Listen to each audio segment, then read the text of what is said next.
Yang awal ngeliat si Tommy, geng, apaan tuh geng? Ya, gitu. Saya yang bilang, apaan sih lo? Saya ikut panik sih. Itu apaan geng? Jauh geng itu.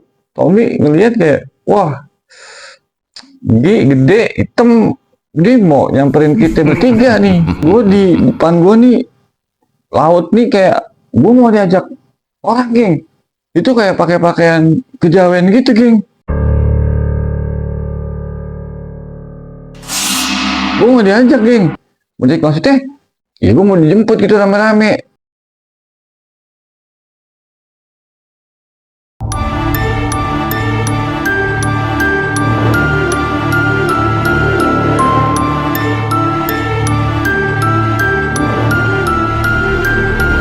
Assalamualaikum warahmatullahi wabarakatuh. Sahabat Menyikap Malam, terima kasih sebelumnya telah kembali menonton atau mau mampir di channel Menyikap Malam. Apa kabar kalian? Semoga sehat-sehat aja ya. Nah, kali ini saya akan membagikan kisah mistis saya sendiri waktu ingin pergi berlibur ke salah satu pulau seribu.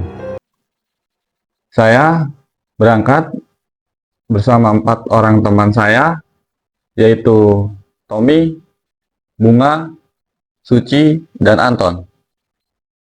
Nah, kebetulan Suci dan Anton ini mereka sepasang kekasih lah. Mereka berpacaran yang ingin ikut serta pergi berlibur bersama saya. Nah, saya berangkat sekitar pukul 10 pagi waktu itu. Berangkat sekitar pukul 10 pagi dan kita sepakat buat bertemu di salah satu pelabuhan daerah. Saat sampai di sana, saya disambut oleh penjaga atau yang bekerja sebagai penghubung dari satu pelabuhan ke pulau itu. Saya bertemu. Beliau bilang hanya berempat, Mas. Ya bang, saya berempat. Sudah itu, pergilah saya dari pelabuhan tersebut ke pulau yang ingin saya tuju. Nah, kenapa saya tertarik untuk pergi ke pulau itu? Konon katanya, di pulau itu ada salah satu perkataan atau ucapan yang sangat tidak boleh diucapkan. Dan apabila kita mengucapkannya 3 kali, itu bisa memanggil penunggu di situ. Selang beberapa jam kita perjalanan, kurang lebih sekitar 3 jaman lah kita pergi. Itu di perahu saya dan 4 orang teman saya ini, saya ngobrol biasa lah. Saya buka omongan. Katanya di pulau situ nggak boleh ngomong ini loh. Ntar makhluk ini bisa datang. Teman saya, si Anton ini bilang, masih aja percaya gitu-gituan. Nggak percaya, gue tahayul. Si ceweknya ini, Suci, jawab, emang bener tahu kalau di tempat kemana-mana tuh ada salah satu kata lah atau salah satu pantangan yang nggak boleh kita langgar. Saya jawab, ya udah, terserah lu deh, percaya atau enggak. Cuman sih gue kata warga sekitar memang nggak boleh, atau kata orang-orang yang pernah ke situ tuh nggak boleh. Setelah sampai pulau itu, seperti biasa, saya taruh barang yang saya bawa, saya cek-cekin ada yang ketinggalan atau enggak, saya persiapin buat nanti malam acara atau enggak nanti malam kita kumpul. Lalu saya menuju ke villanya. Nah, waktu saya di dalam villa ini, saya sama 4 orang teman saya ngobrol biasa lah. Dan si Tommy ini nanya sama saya nih, geng, lu kata siapa ya kalau ngomong ini bisa manggil penunggu situ? Saya jawab, ini udah banyak yang ngomong Tom. Ini udah sekitar 5-6 orang lah yang ngomong. Kalau di situ tuh memang nggak boleh kita ngejawab ini. Udah, singkat cerita, kita ngobrol lama, kita packing-packing barang, kita selesai, udah packing barang. Nah, sorenya ini, saya keliling lah sama si Tommy ini. Saya keliling sama si Tommy buat ya ngeliat-liat pemandangan sekitar situ lah. Saya bilang, Tom, jalan-jalan nih Tom, ke mana kek, ke belakang atau nggak kita keliling villa ini. Oh ya udah boleh geng, ayo. Saya jalan-jalan dan nih, di perjalanan, si Tommy ini nanya lagi ke saya, lu serius Pak, kalau ngomong ini nggak boleh? Serius gue, nggak boleh ngomong begini. Cuma terserah lu percaya atau enggak, tapi kalau gue sih nggak mau deh. Soalnya kita lagi di pulau kan, jauh dari rumah juga. Dan kalau kenapa-napa, bingung juga. Siapa nih yang nolongin nanti? Udah. Nah, di sekitar pulau itu tuh, saya ngeliat ada pohon kelapa, cuman rada aneh lah. Pohon kelapanya ini jadi dia dibilang tinggi enggak, dibilang pendek pun enggak, sedang lah. Nah, si Tom bilang, lu ngeliat nggak ada yang aneh? Ah, iya, itu depan. Iya, di depan kan, pohon kelapa ini kan. Iya, kok hawanya lain ya? Tommy bilang begitu. Gue juga ngerasain sama, mungkin halu aja kali, nggak usah lah, penyakit gituan lagi masih sore. Udahlah, saya singkat cerita, saya foto-foto, saya bikin video, saya rekam-rekaman nggak jelas dah di pulau itu. Lanjut saya balik nih ke villa sama si Tommy. Nah, setelah saya selesai jalan-jalan sama si Tommy ini, baliklah saya ke villa. Di dalam villa itu, Anton dan si Suci, mereka sedang duduk biasa lah, ngobrol. Mereka berbicara seperti layaknya orang pacaran.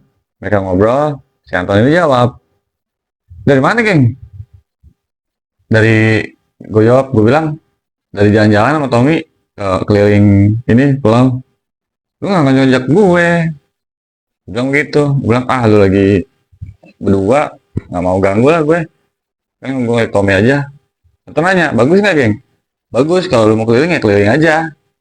Bilang gitu. Ya udah paling nanti deh, malam gue keliling. Udah deh nih, bisa saya masuk ke villa sama si Tommy. Singkat cerita, saya kan waktu itu bawa gitar. Saya bawa gitar, saya gitaran, saya nyanyi-nyanyi seperti biasa sama si Tommy ini. Sore jam 5 saya mandi, jam 5 mandi, salat asar lah di sana. Nah, habis maghrib ini, atau enggak, sekitar setengah 7.30 lah, setengah 7, si Anton bilang, gue mau keliling nih, lu mau ikut nggak pada? Enggak, pusing aja deh, nanti aja malaman paling kita bakar-bakar atau enggak kita gitaran. Yaudah, gue keliling ya, mau siapa lu? Dia bilang, sendiri paling. Ya udah, berangkatlah nih si Anton keliling villa. Berangkat keliling villa sendiri, dia rekam-rekaman. Nah mungkin si Anton ini kan memang orangnya rada petakilan lah, rada songong gitu, atau dia nggak percaya soal gitu-gituan. Ini sih yang saya tanggap dari ceritanya dia ya. Akhirnya si Anton ini ngetes. Anton ini bilang atau nggak ngucap bahwa yang saya omongin ini bohong atau enggak. Si Anton ini jadi nyobalah ngetes. Dia ngomong 3 kali omongan ini, sekali 2 kali itu nggak ada respon. Nah, pas ketiga kalinya ini, itu tiba-tiba nih di hawa sekitar kayak ada yang aneh. Anehnya ini, yang pohon kelapa tadi saya bilang, itu kayak ada yang merhatiin lah di sekitar situ. Nah, si Anton langsung spontan kaget dong. Langsung lah dia balik ke villa. Si Anton balik ke villa, dia ngomong sama saya, gue anjrit kok gue jalan-jalan sendiri iseng ya, iseng kenapa? Lu katanya nggak berani gitu-gituan. Nggak apa-apa ya, iseng aja. Ya udah, kalau iseng ntar aja kita bertiga sekalian hunting keliling pulau. Jadi sip, cuma nanti sebelum setelah acara bakar-bakar lah kita baru keliling, karena si Suci sama si Bunga ini kan mereka nggak enak juga kalau malam keliling-keliling sama cewek, apalagi di tempat orang kan, kayak kesannya gimana gitu. Jadi si Suci sama si Bunga ini nih tunggulah di villa. Yang berangkat saya, Tommy, Anton. Nah, saya bakar-bakarnya ini jam 10-an lah. Karena memang hawa yang pas atau enggak cuaca yang pas bakar-bakar tuh menurut saya tuh memang jam segituan. Pas dalam villa, saya, Tommy, Bunga, Suci sama si Anton ini bilang, yaudah siapin deh alat-alatnya, kita bakar-bakar sekarang aja yuk. Yaudah boleh deh, yaudah kita bagi tugas nih, kita bagi tugas si Suci sama Bunga ini, mereka kayak motong ikan, mereka kayak nyiapin bahan-bahan ayam buat yang kita bakar-bakar nanti di depan. Nah, si Tommy nyiapin kayu bakar, si Anton ini kayak dia kayak nyiapin kayu bakarnya lah, disiapin di depan situ. Udah selesai semuanya, kita bakar-bakar nih, kita bakar-bakar itu kurang lebih selesai jam 1. Kita selesai jam 1, saya bilang, ini udah habis bakar-bakar, nggak ada cara lagi. Ya terserah, mau kemana? Lu pada mau kemana? Tommy bilang begitu. Nah, saya nanya ke Anton. Ton, lu jadi gak buat keliling ke villa ini atau nggak keliling pulau ini? Kalau jadi, ayo deh. Cuma kita aja bertiga. Nih cewek nggak usah ikut. Damai di kamar tidur, nggak enak Ton. Di pulau orang kita keliling-keliling sama cewek, ntar sangkanya nggak mau ngapain lagi. Jadi kita aja bertiga cowok semua nih. Sepakat dah nih, yaudah deal. Kita keliling langsung. Nah, di sini saya bilang nih epicnya ini di sini. Si Tommy bilang, Ton, lu katanya berani, lu katanya mau nyoba tentang yang begeng ngomongin, karena saya kan di tongkrongan ini dipanggilnya nama camnya lah. Ya, nama camnya ini begeng lah. Nggak tahu tuh kenapa dipanggil kayak gitu. Ya udah, Tommy bilang, lu berani nggak Ton? Coba deh. Tadi di perahu, lu bilang berani. Berani gua, kasih antar gitu. Coba. Ya udah, saya, aduh merinding. Saya sama Tommy nyimak nih. Dia bilang sekali itu nggak, saya sama Tommy nggak ada hawa apa-apa lah. 2 kali. Nah, ketiga kalinya ini nih.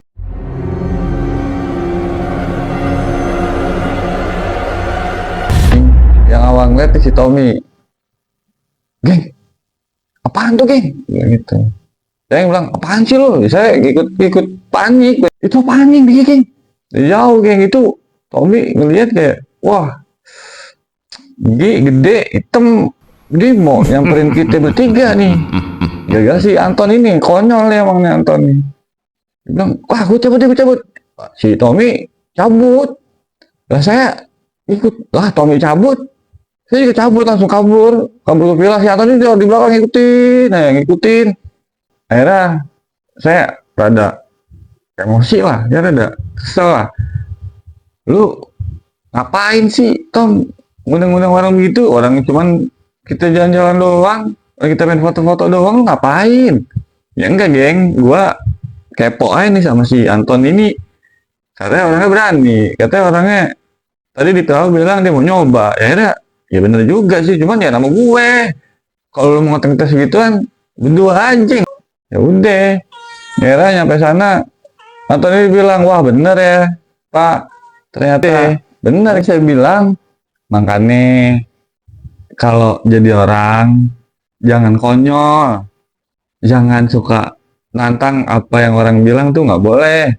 Ya biarpun lu nggak percaya, biarpun lu nggak pernah, seenggaknya ya lu hargain lah. Nggak boleh, kalau memang itu nggak boleh ya udah nggak boleh. Gua aja berani lagi di tempat orang. Tommy juga bilang, iya lu sendiri sih Ton, ngapain sih? Akhirnya emang gara-gara lu, saya bilangnya gitu. Singkat cerita, ini saya kurang lebih 3 hari lah di sana. Saya 3 hari di sana, pulangnya ini hari Selasa. Dari sana jam 9, nyampe rumahnya ini sore lah. Udah deh nih, saya nggak habis pikir lah, gile. Saya mah nggak ngeliat, cuma si teman saya, si Tommy yang ngeliat. Tommy saya tanya, lu beneran Tom? Asli, geng, gue jelas banget gue ngeliat. itu jarak 10 meteran, 10 meteran, ini mau, oh gitu, dia panik, cabut, saya tanya gitu, ya udah saya cabut, dia bilang sama saya, lu ngapa cabut, geng, ya, lu lari, ya gue lari, gue bilang, gue nggak berani, Tom, gue iseng, ini gara-gara Anton nih emang nih, gue bilang gitu, gara-gara Anton, lu sih Ton. Setelah itu, udahlah, kita seperti biasa, kita istirahat, kita main handphone, nonton TV, ada yang gitaran ini, nah udah, waktu berlanjut, sekitar jam 8, di hari kedua ini saya ada planning rencana buat evaluasi lah tentang untuk masa depan. Saya evaluasi gimana nih. Lalu nanti, oh ya, saya lupa info. Saya waktu itu tuh masih kampus. Waktu itu saya masih kampus sama 4 orang ini. Saya satu kampus kebetulan. Saya kebetulan kan ada mau skripsi lah. Saya mau skripsi waktu itu. Saya bahas tentang itu, gimana nih untuk nanti skripsi, gimana untuk kedepannya. Saya bahas seperti biasa lah. Singkat cerita, jam 11 waktu itu udah si 2 orang cewek ini, Bunga sama Suci ini udah tidur. Jam 11 ini saya ngomong sama si Anton, Ton, lu jangan ngulangin hal konyol lagi ya Ton, tolong deh, ini nggak main-main gue bilangin lu, lu sekali lagi bilang begitu, gue tinggal lu di pulau ini sendiri sama anak, gue balik lu, gue tinggal sendiri. Saya tidur sekitar jam setengah 1 lah, saya tidur, nah si Anton ini depan, lagi ngerokok, santai lah nikmatin hawa-hawa pulau kan, Anton ini ngerokok, begitu nggak lama, saya belum tidur sih, saya waktu itu masih setengah tidur, masih rada-rada sadar lah. Tiba-tiba si Anton nih lari nih ke dalam nih, si Anton lari ke dalam. Terus dia bilang, lu ngapa ya, Ton? Ah gila, gue parah banget, geng. Ya kenapa? Parahnya kenapa? Gue di depan gue nih, laut nih kayak gue mau diajak orang, geng. Itu kayak pakai pakaian kejawen gitu, geng. Gue mau diajak, geng. Maksudnya, ya gue mau dijemput gitu rame-rame. Lu yang enggak aja ya orang. Mana ada sih Ton? Ya terserah lu geng. Terserah lu percaya apa enggak. Udah deh. Besok kita cabut. Kata si Anton gitu. Ya udah. Pas gitu saya tenangin si Anton kan karena biar nggak panik juga. Takutnya si Anton cerita saya panik. Ntar yang lain pada panik. Malam-malam ngajak pulang cewek ini gimana? Bingung saya. Ya udah. Cerita pelan-pelan saya ngobrol sama si Anton. Emang apa Ton? Gue nggak apa-ngapain, geng. Gue lagi biasa, ngeliat aja di depan, gue sambil ngerokok, sambil main HP. Gue, ya mungkin karena yang tadi si Anton bilang inilah, dia kita nggak tahu ya hati orang ya, kita nggak tahu hati orang. Mungkin dia masih penasaran atau kepo, dia baca lagi mungkin dalam hatinya dibaca lagi sama dia, diucapin lagi, ya udah. Akhirnya saya ngobrol, saya tanya si Anton, itu asli, geng, itu asli. Gue pengen diajak geng, gue pengen dijemput ini, jadi kayak ada kelompok gitu, kayak ada pasukan gitu, yang satu gede, yang ada yang kecil, ada hewan, yang satu ada pakai pakaian kejawen gitu lah geng. Di jalan pelan pengen jemput gue langsung sontak, gue bilang gue cabut ke dalam geng, cabut ke dalam. Dia bilang gitu cerita, ya udah, ini buat pelajaran banget nih Ton, buat lu Ton, udah lu lain kali jangan pernah ya lu nantang-nantang lagi, apa enggak lu ngucapin apa yang orang bilang, lu jangan. Saya bilang gitu, kalau lu nggak mau celaka ya jangan deh, ikutin aja deh. Kalau lu mau celaka sendiri sih ya terserah lu deh, cuma jangan ngajak anak-anak, jangan ngajak orang, soalnya ya kasihan juga kan. Ya udah, akhirnya pagi saya pulang dah tuh, pagi saya pulang, selesai acara 2 hari di pulau ini, saya pulang, saya balik ke rumah masing-masing. Cuman itu menurut saya nih luar biasa lah, pengalaman itu luar biasa, banyak banget pelajaran yang saya dapat atau hikmahnya, bahwa memang benar kalau kita dapat kabar atau nggak dapat sesuatu perkataan lah dari orang sekitar, dari warga sekitar, kalau nggak boleh ngelakuin ini, nggak boleh ngelakuin itu ya udahlah kita ikutin aja, bukannya kita takut, bukan, cuman kan namanya adat istiadat itu kan ada, ataupun di setiap daerah, setiap kampung itu kan ada silsilah lah, kita minta tolong hargain itu. Untuk saat ini mungkin itu aja yang bisa saya bagikan kisah saya ini. Mungkin di kemudian hari saya akan kembali bercerita tentang pengalaman saya berikutnya waktu saya ke daerah pegunungan, daerah Bogor. Oke, terima kasih sebelumnya buat sahabat menyingkap malam telah menyaksikan cerita saya ini. Semoga kalian terhibur dan ambil hikmahnya, ambil pelajarannya, jadikan pelajaran lah atau motivasi untuk kita ini agar kita nggak melanggar apa yang adat istiadat yang ada di tempat tersebut. Assalamualaikum warahmatullahi wabarakatuh. Menyingkap malam, malam hari, jangan kemana-mana.